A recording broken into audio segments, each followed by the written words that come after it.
Welcome on into 19 on the Clock, your Tri-State High School and College Sports podcast. I'm your host, Brad Pushkar. Joining me, as always, is my co-host, Jackson McCarty. Jackson, how are you doing this fine Wednesday? I'm doing lovely, Brad. How are you doing? Doing great. It's a little weird because I'm like, oh, we're almost getting into that off season. I'm starting to listen to a lot of college football preview stuff. Yes. Which I'm trying. I have one podcast that goes through every single conference and talks about every single team in the FBS, and I'm like, beautiful.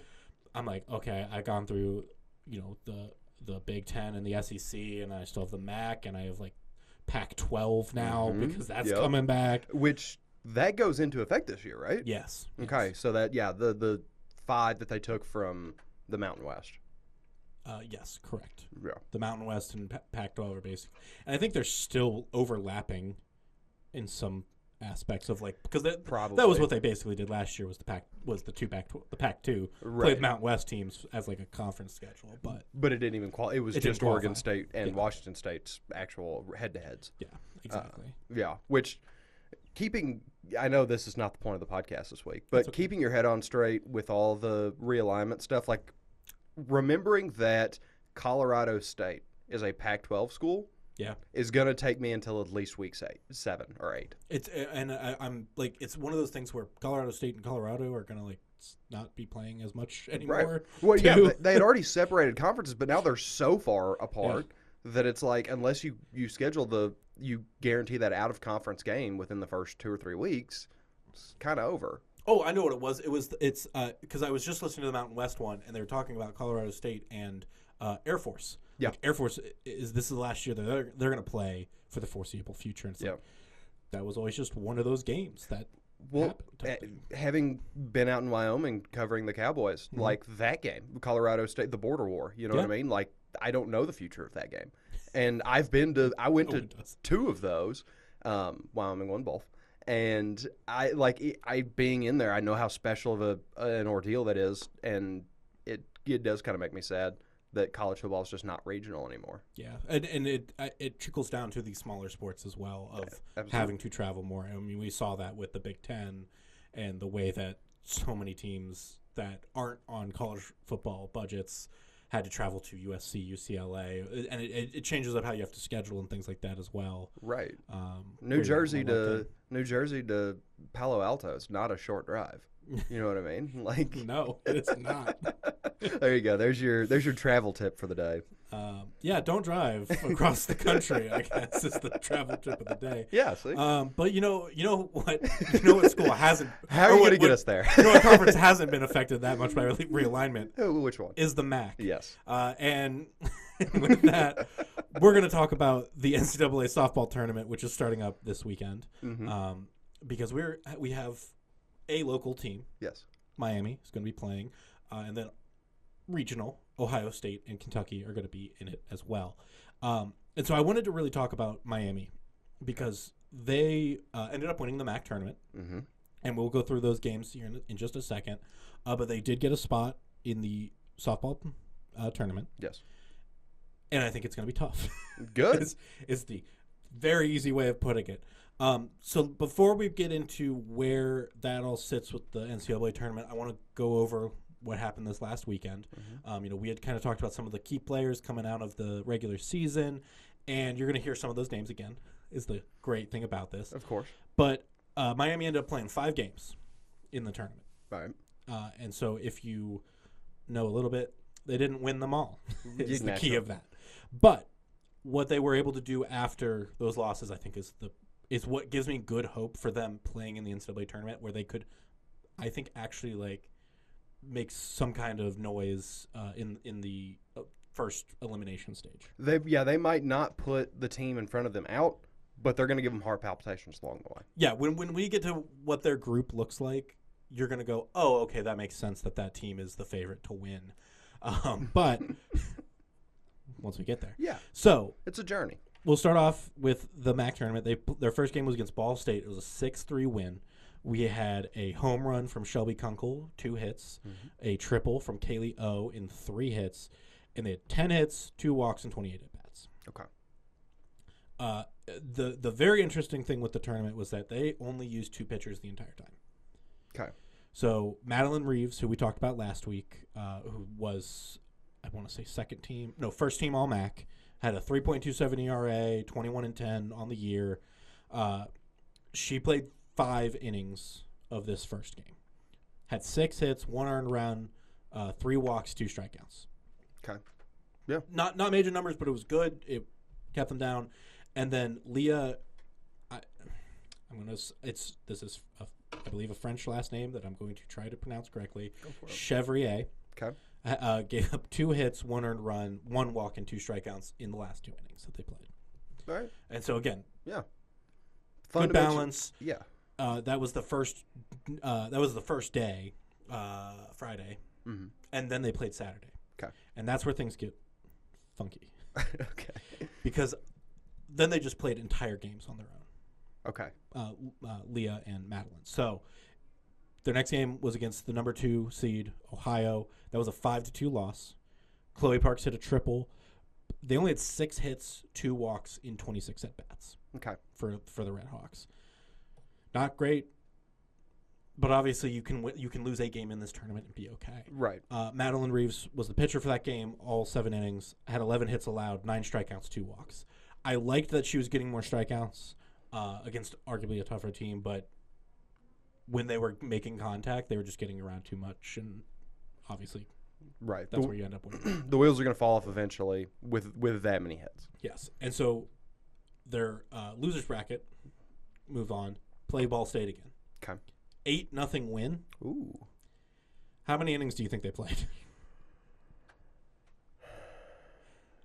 I don't know. Because it's less than 7. Right. They played 5. Oh, and you're called kidding it at the me. bottom of the 5th. Yes. Oh my gosh. Chloe Parks had a home run and had a triple for her 2 hits.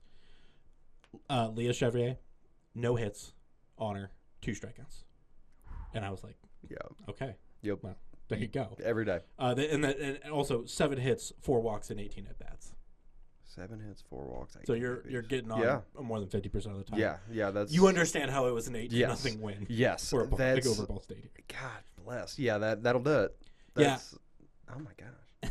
Sorry, that's just I keep getting closer to actually having like the OBP in my head from hearing those numbers. You're like, I'm starting to do. I'm remembering how to do math, but I gotta carry the 0. Exactly. Percentages is just that's a tough battle, and decimals and whatnot. But so it just kept it started like a new number would pop up in my head. I'd be like, wait a minute, like that starts with like a 6. You can have that number? Yeah, that's allowed. Literally. But yeah, so that's the second day. I think that's a great way to turn around and then make your way into the championship game. So now that's the thing though is, if you win straight through, you only have to play 1 game. Because they lost, they got to win 2. Right. Facing off with Ohio here, and so they are up against Ohio. First game 6-0. Okay. There you go. This is they went from a 5-2 loss to 6-0 win. Had 8 hits, 2 walks, and 26 at bats. Held Ohio to only 5 hits and 26 at bats. Okay. Yeah. Aaron Pinter and Holly Merritt both hit home runs as their only hits. Okay. And Leah pitching again, allowed no runs, 5 hits, 2 walks, 2 strikeouts in the 7 innings. Perfect. It clicked into place right when it needed to. Yes, I think the fielding, the bats got hot early, and then I think her pitching and the fielding just linked. They were connected. They were ready. And I do like the fact that they used Leah in the first game, because then in the second game you had Madeline. And I like that just only because when you get a first team MAC honor, you're the one that everyone is going to depend on. You're already like the ace. You're already putting that on yourself. Right. If they went, we're going to put in Madeline in the first game because we need to win this game, and then you don't know if how much she's actually going to be able to play the second, I think that puts a little bit more pressure on Leah in a way of almost psyching yourself out of, I have to get us the win now in the second game. Right. Type thing. Yeah, you kind of figure out your strategy on if you're a front half or a back half as far as the pressure falls on your team. Yes. And obviously they found the right recipe. And I think when you give up no hits the night before, It's pretty easy to just go, here's your ball. You're on fire. Let's go. And then, so then they get to the second game. Madeline throws for 1 earned run, no walks, 7 strikeouts over 29 batters, an 8-2 win. Money. 9 hits, 4 walks, 26 at bats. Ohio had 8 hits, no walks in 29 at bats. Okay. Jenna Golombiewski, center fielder, had a home run. And then they started just running all over the bases. There were, am I looking at the right stat real quick? Yes. It was Kaylee O, Shelby Kunkel, and Jenna, who we just mentioned, all had a stolen base. Okay. And I was like, when I was looking at the running back on the stat sheets, I was like, oh, we got a lot more aggressive on the base running. I like that. That is your equivalent to the 3-point team percentage from basketball. Yeah. Is the stolen base count. Because I'm like, ooh, you know what? Yeah, run. Go for it. Yeah, come on now. Do it. You got one life. You got to maximize. You get one out. You get one on base. That's all that matters. So. Exactly. So that gets them a spot in the NCAA tournament. They are in the Knoxville regional, which is going to be made up of Tennessee, Miami, Ohio State, and North Carolina. Okay. Now I'm going to start with North Carolina. They are 40-15. Lost to Virginia Tech in the ACC tournament. They will be playing Ohio State on Friday at 4. Ohio State is 43-11-1, ranked 22nd in the country. Okay. I think at the very core of it all, Tennessee or Ohio State are expected to get out of this group stage, basically. There you go. And I think Miami actually has a good shot at upsetting North Carolina in a game if that's how they end up matching up. Because it is going to be Ohio State playing UNC and then Tennessee playing Miami. Assuming UNC and Miami both lose those games, they'd play in the losers bracket, be able to move on. I think Miami could actually get into that second round. Okay. I don't think that's unreasonable. And it'll just kind of comes down to the day and how the bats are swinging and stuff like that. But Ohio State also did lose in the Big Ten tournament to a Purdue team that is sub 500 in conference this year. Okay. And lost them 14-6.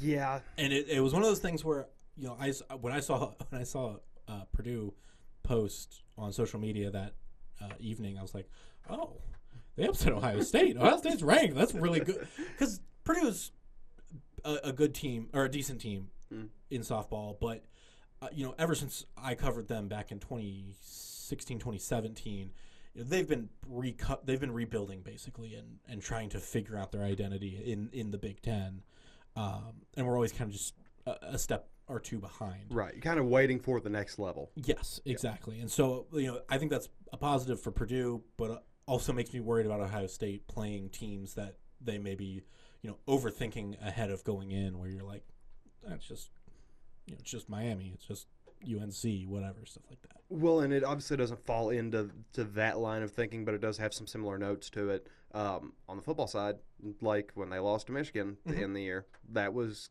kind of feels like it could fall into a similar bucket as the softball teams lost to Purdue there. Yeah. And if all these Ohio State teams are wired the same, not to say that they are, but if they are wired the same, they might end up holding some hardware, because that loss really did seem to light a fire for the Buckeyes football team.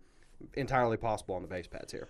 I do think the one thing about that is that Ohio State football team was stacked beyond belief. Arguably already was a top 5, has been a top 5 team the entire year type thing, and it was just, are they 1, 2, 3, 4, 5? Right. And it was like, oh, well, they lost to Michigan. They're 4, I guess. Well, 5. And I think you could argue that they were 1 or 2 up until even after that Oregon game, because the first one was so close. Oh yeah, I mean even the first Oregon game, it was like, oh well, they're just behind Oregon now. Right.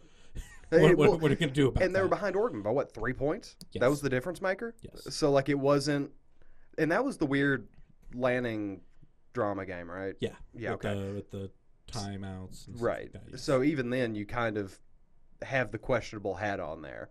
But this doesn't have anything to do with football. I saw the link. Because I was going to say then, I think this Tennessee team is a lot like that Ohio State team. Okay. Where you have some talent on that roster. Tennessee's 40-13, ranked 3rd in the country, is a 7 seed in this. Ugh.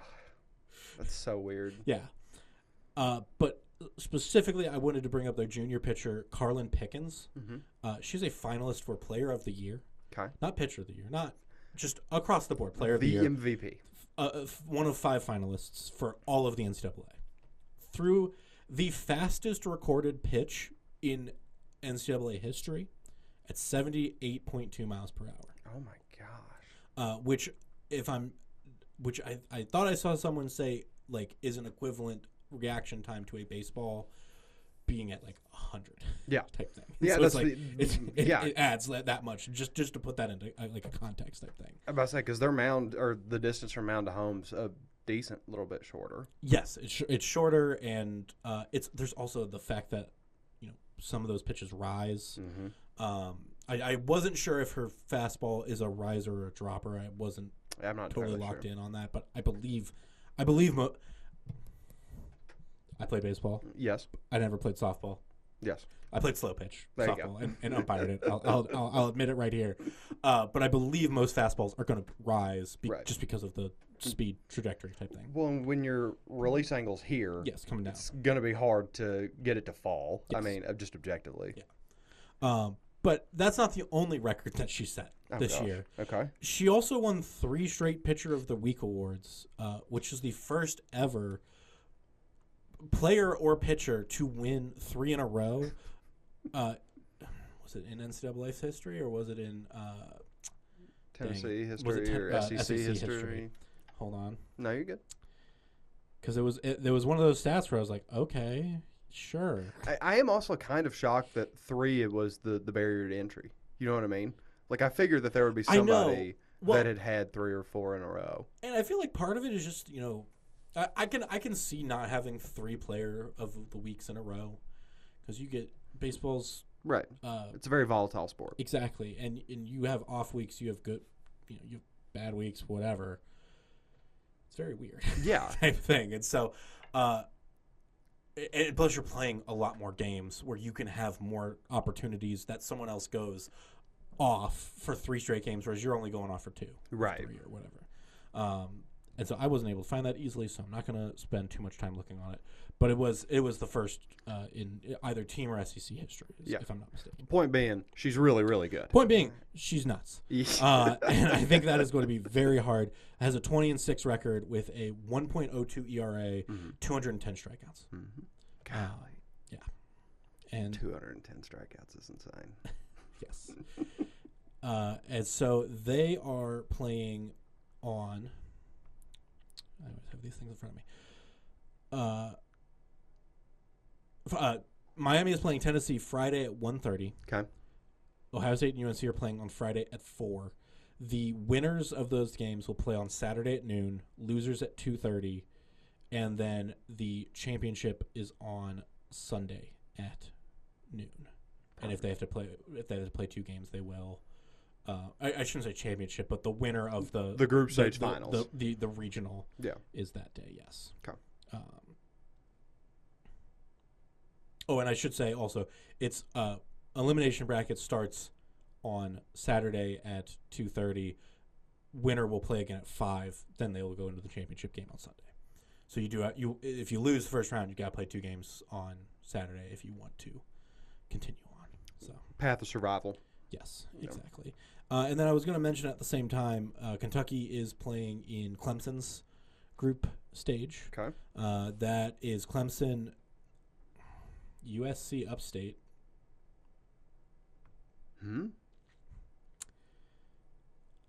USC Upstate. What is USC Upstate?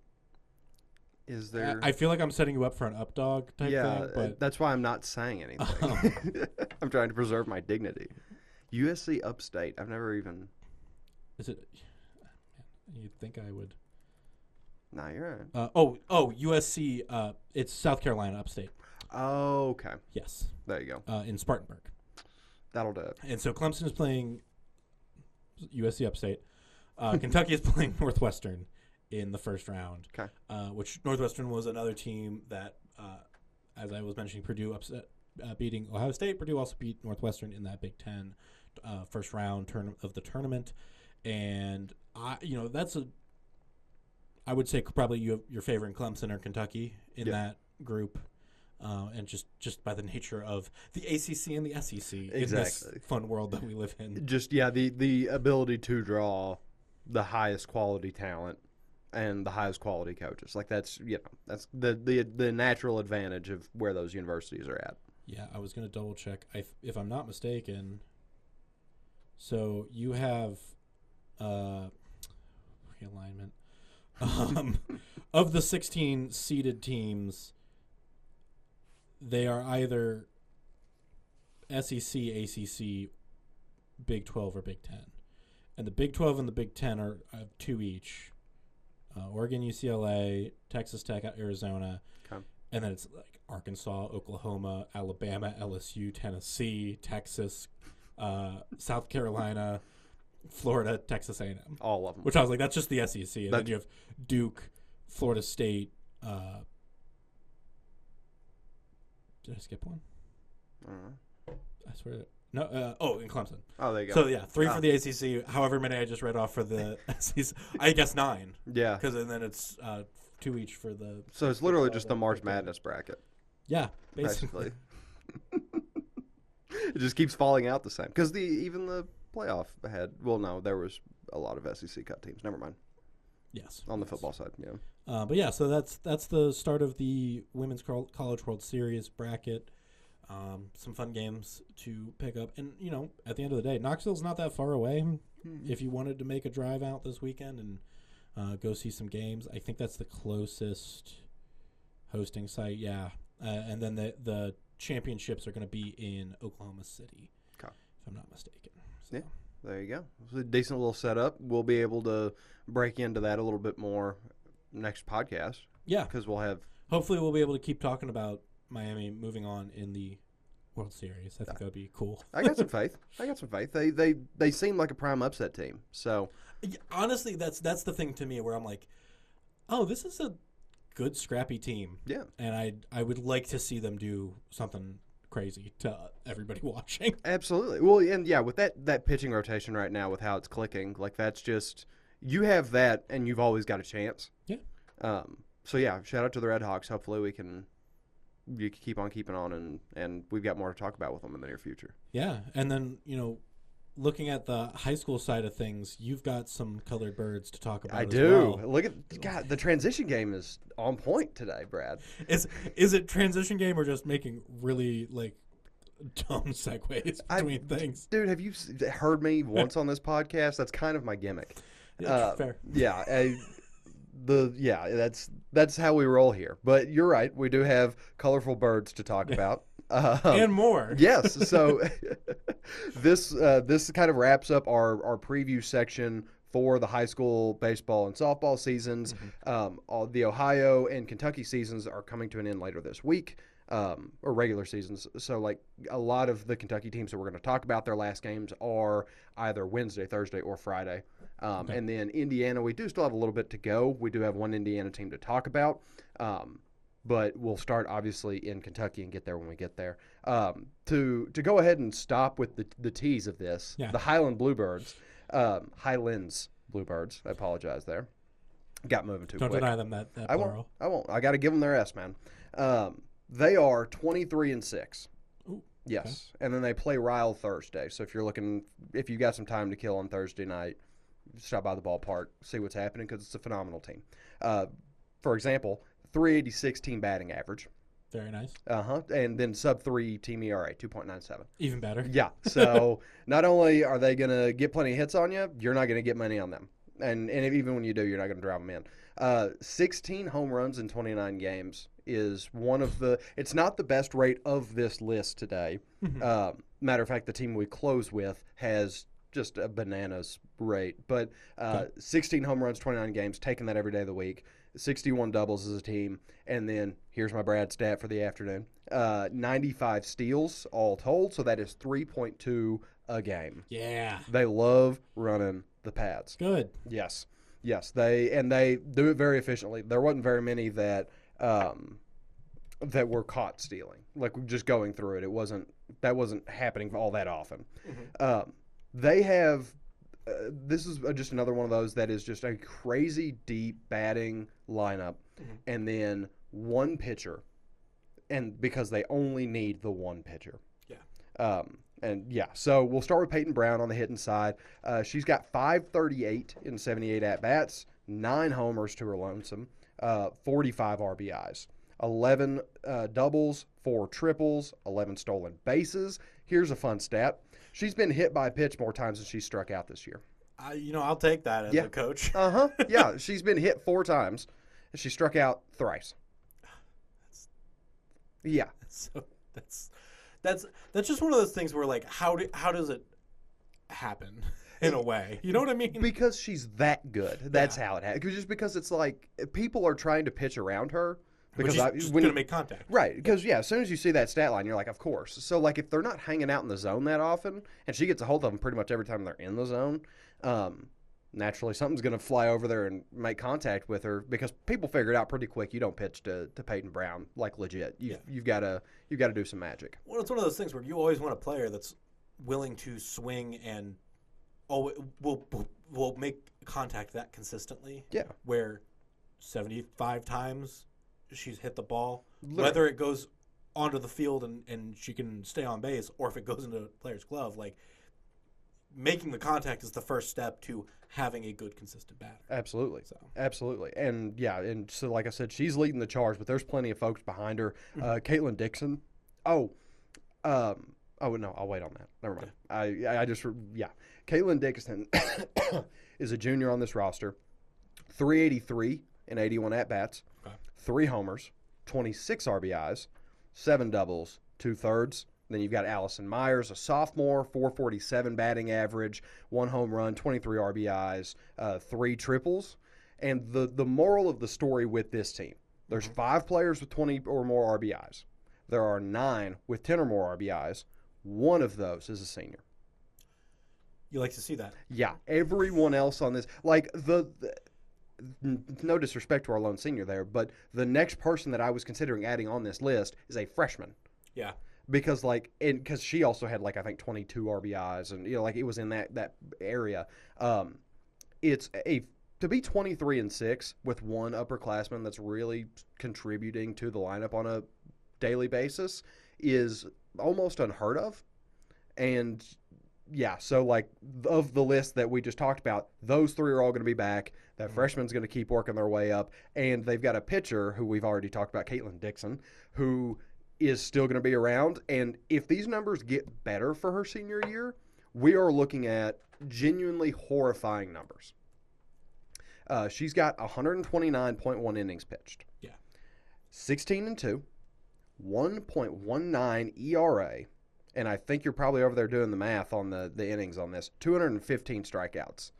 So in 129 innings, almost 2 strikeouts an inning for pretty much the duration of the season. Yeah, it's like 1.7, 1.8, something like that. And I'm like, that's still... Yeah, I mean, you can't scoff at it. If you have 129, you've got 18 results to your name. 16-2. And you're still averaging almost 2 strikeouts a game. That's... You can't touch that. Yeah. There's no getting around that. Yeah, I'll fully admit, by the way, also that I just didn't read the next thing, and I was like, how many games is 129 innings pitched? And then I'm like, it's about 18. And then I looked at it, and it's 16-2. I was like, I just should pay attention to what he's saying. I was about to say, I think she might have had 1 or 2 non-qualified, record contributors. Yeah, I was going to say, because it's 18 and a half, and I'm like, okay, so she contributed somewhere else. But and, get pulled a little bit here and there. But still, the 1.9 or 1.19, excuse me, 1.19 ERA is still crazy too. It's filthy as almost the everyday pitcher. There were a couple other names that have done some relief stuff for the team, obviously, because 23-6, that's how that has to happen. But to be out there 80% of the games, and to be in that range is just ridiculous on all kinds of levels. Yeah. We'll move on now to so that was our Region 9 representative. We've got another one coming up here in a bit, but I do want to take a second to go into Region 8 in Kentucky. Simon Kenton Pioneers. They are 18-4. We are recording this on Wednesday. It'll be out on Thursday. They are playing Boone County tonight and then Henry County on Friday to wrap their season. Okay. They beat Notre Dame Academy 5-4 on Monday. That'll be important to remember here in, 3 minutes.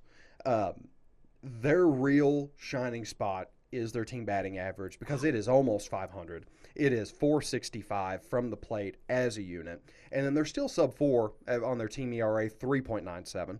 A whole point above Highlands, but also, 80-something or about 80 points higher on that batting average. So that trade-off is still pretty visible.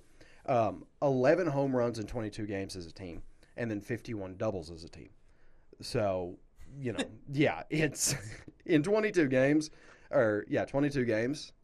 51 doubles. That's over 2 doubles a game. I'm looking at the batting average. Oh, yeah. Players. Yeah. Mm-hmm. And again, those were the ones I triple checked. This is I'm going to go out on a limb and say this is the scariest 1-2 punch. Yeah. That we've had in the baseball season and softball season, like going across both. I don't think you've actually named it I don't think you've had a player I don't think you've had a team that has 2 people hitting this well. Also, did you notice the class years? Yeah, I know. Yeah, because good luck to the rest of Kentucky for the next 2 years. So names that you're going to want to know. Yeah, Taylor Jones. Yep. She is a sophomore. She's batting 76 on 59 ABs, 4 home runs, 38 RBIs, 6 doubles, 7 stolen. Then, right behind her, freshman Micah Brown. Micah Brown. 607, 56 at-bats, 3 homers, 35 RBIs, 12 doubles. Tell me what you're supposed to do to stop that duo. Walk them? Treat them both like Barry Bonds? You hit them with a pitch. Yeah, literally. Yeah, you throw it in the dirt 4 times and then say, all right, leave, please. Yeah. And, oh, my God. Yeah, it's just – that's so nuts. Yeah. And they're also just hitting – I think the thing with Micah, too, is the 12 doubles where it's double that of Taylor. Yes. But – well, yeah. Home runs and RBIs are basically just right in the same. Well, and it's funny because less at bats. And Taylor's the better base runner because I think Micah only had a steal, like a singular or stolen base. Sure. It wasn't very many if I remember right. But so they're contributing obviously at very similar volumes. A 3 difference in the RBIs, 1 difference in the home run, but it is still in very unique and different ways of how they contribute to the team in the grand scheme. And then you've still got folks behind them like Laney Schuster, kind of their resident senior, their experienced vet for this roster. 409 in 66 at-bats, 2 home runs, 29 RBIs, 11 doubles. So it's a really fundamentally sound team that does a lot of damage pretty much any time that they have the chance to do so. Yes. And having Taylor and Micah not only leading the charge this year, being 18-4, but knowing that you have 2 more years in your back pocket with them, as a coach, you celebrate. I was to say, if I'm the coach of Simon Kenton, I'm like, cool. Yeah. Oh yeah. You have the most fun summers coming up of your career, genuinely, because how much the top of your lineup is pretty ingrained. Yeah. And so it's like, okay, we've got some back work to do, but the success of these 3 players that we've talked about is going to propel a lot of the other players into being more experienced by the time you hit summer because they're going to be able to make a run here off the strength of those. Because not only is Micah contributing at such a high level as a batter, she's also the pitcher that we want to focus on first. Sure. Again, a freshman, 44 innings pitched, so second most on the team. 6-2, 2.86 ERA. Yeah, comes in and gets 4 saves this year. 47 strikeouts, so still over 1 an inning. Would like to see that strikeout count get a little higher, obviously, but we are not in a position to be picky because she is quite literally, she would make sense in my head to be in the conversation for Player of the Year. Okay. Like relative to what I just read you, like if you have a 6.07 batting average, 35 RBIs, and a sub-3 ERA, yeah, let's talk. Hello, Shohei Ohtani. Welcome Yeah, back. exactly. Yeah, yeah. Congratulations on being the Shohei of Kentucky, Micah Brown. But we also, kind of their more primary pitcher that they've leaned more into with some more innings pitched, Lauren McIntosh, also a sophomore, still young, 56 innings pitched. She's got a 9-2 record, 4.25 ERA, 48 strikeouts, just a shade under 1 an inning. If there is one thing that if you're to ask me, what do you think will take Simon Kenton down, I would say it's probably their pitching, just because they don't have quite the stranglehold on that as they very clearly do at the plate. But that is not to say that I'm not confident in their staff. It looks very tantalizing and looks like a team that could, with that momentum falling right. We know the momentum's going to be okay with the bats. But if the momentum just times out right, this is a really dangerous team, not just for Northern Kentucky, but the state as a whole.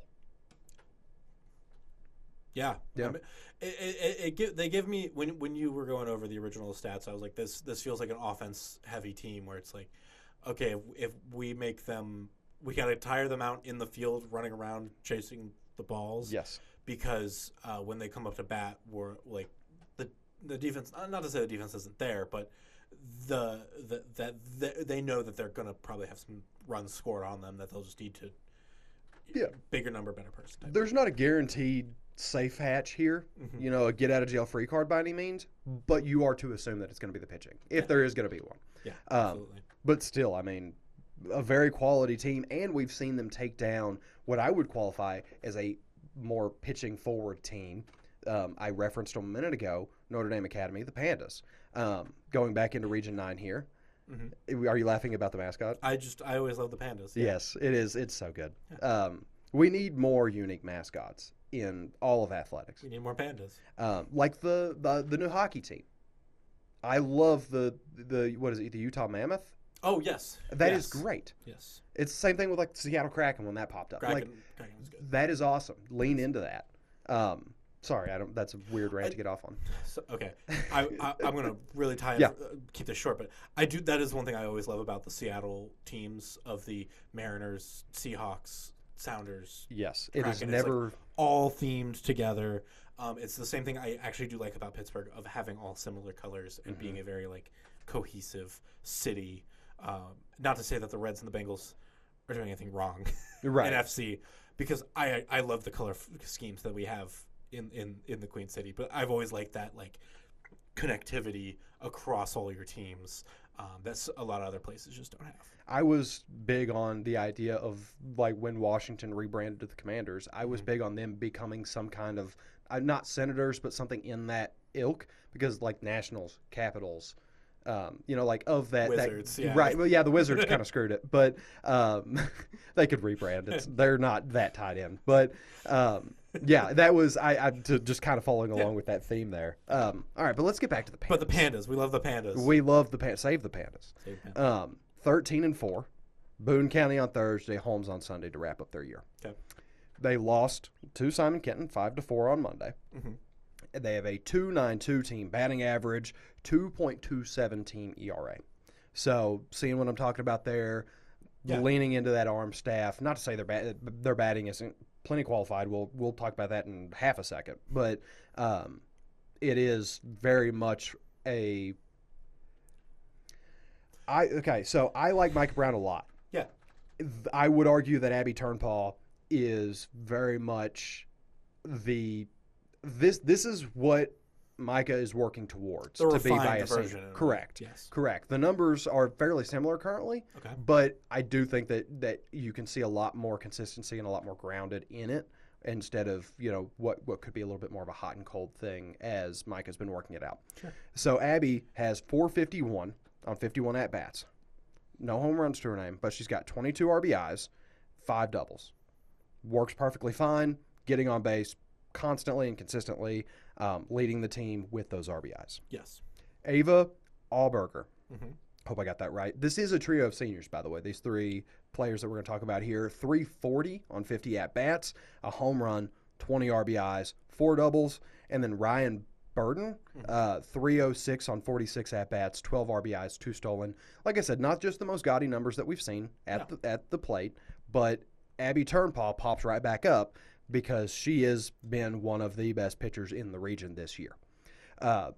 106 innings pitched. Yeah. You just saw that last number, didn't you? Yep. 13-4, a 2.05 ERA, 170 strikeouts. Yeah.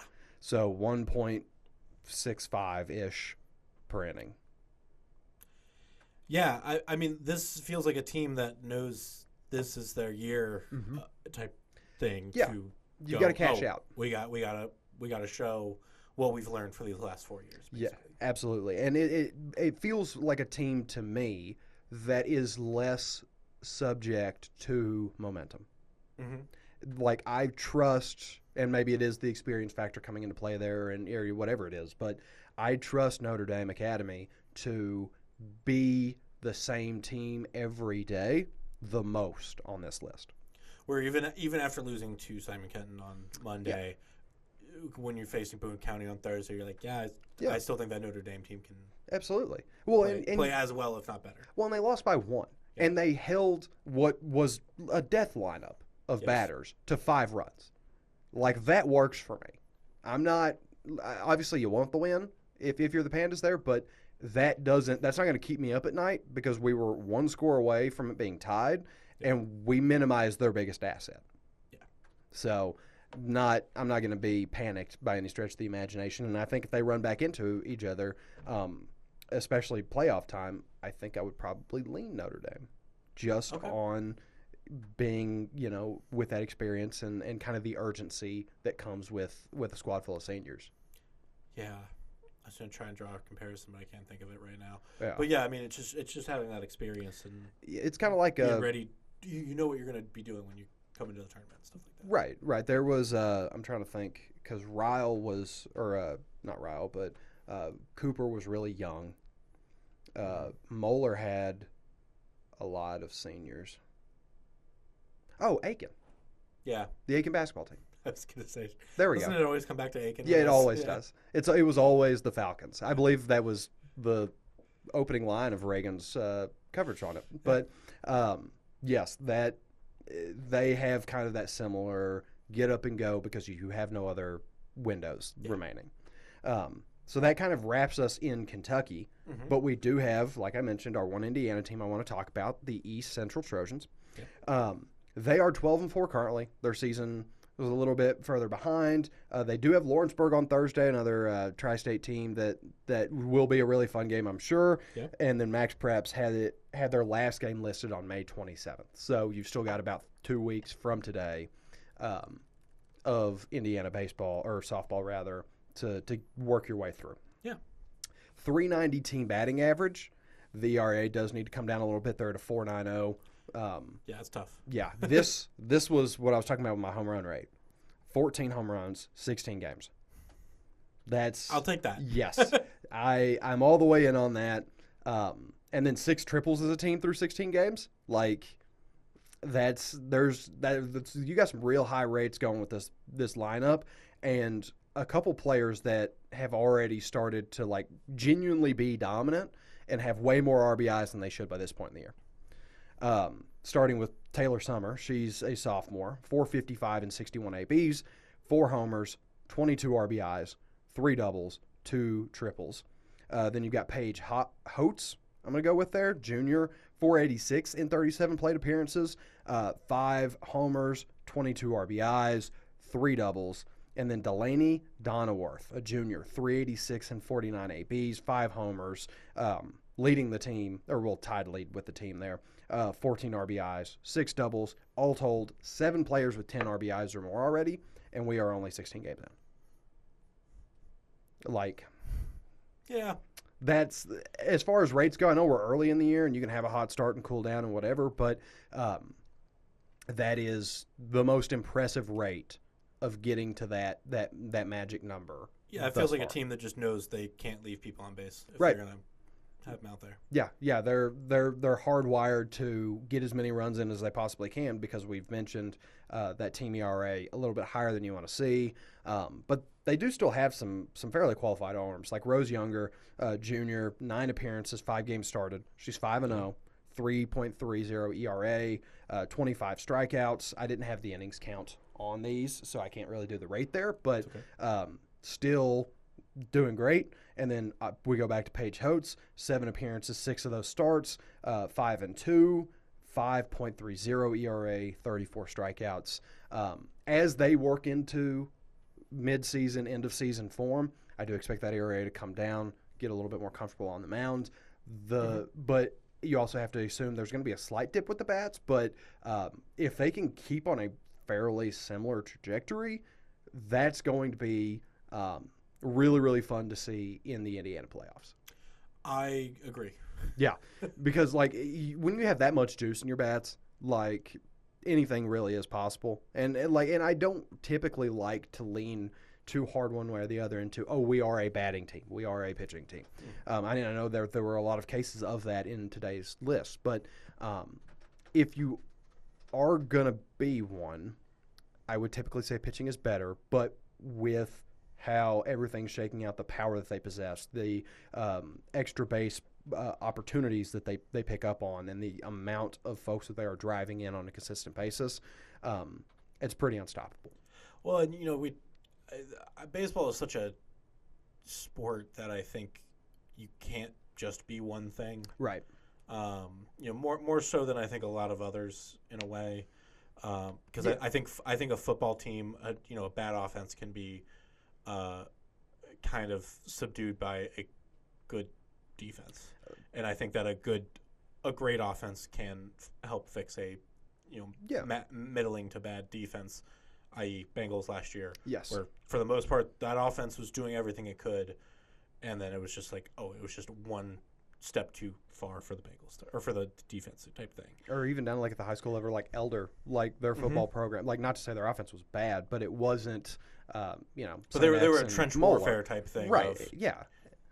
Score 7 points on us, I dare you. Exactly. Exactly. Yeah. You have to come into the pit and watch us just punch you in the head for 4 quarters and see how you respond. Yeah. It's kind of like how like service academies play. Yeah. But with baseball, if you don't have a good pitching setup, and on top of that, if your fielding is less than ideal, I think it's a lot harder to come back with your batting, just because it's so variable based in a way. Right. You can practice a basketball shot. You can stand on the corner, shoot a 3 over and over and over again. The thing that changes is you have somebody's hand in your face when you're shooting it, but you know how that feels when you're a quarterback. You know the routes, you know where your wide receivers are going to be, and there's going to be something that affects that, but it's not as much as the ball is coming at you at a variable speed every time. When you swing, it's going to hit a different part of the bat. You're not the ability to go, I'm going to hit the ball in the same spot over and over and over again is simulation. Right. And it's not a real real possibility. Yeah, like to piggyback on that, like football, you have your game plan. You've got your playbook. The only real play that baseball players have is to make contact. Yep. And how you set up in the field. Right. So, yeah, we are getting close to that playoff section though. Yep. Very excited about that. We'll be able to dive off into that starting next week. Yes. Yes, we're looking at some playoff stuff. Playoffs and conference baseball conference tournaments will start next week. We'll be looking at those as well on the college side. But that's all we got for this week. Yeah. So, a good weekend for softball, whether you're looking for the high school level or the college level. And, of course, you can always follow our podcast wherever you get your audio ones, Spotify, Apple, Amazon, and more. We also have the video version on YouTube, on our FOX19 NOW sports app, on the Roku and Fire Stick apps as well. as the FOX19NOW.com website. Yeah. And that's all that we have for this week. So we will see you again next time. Have a good one.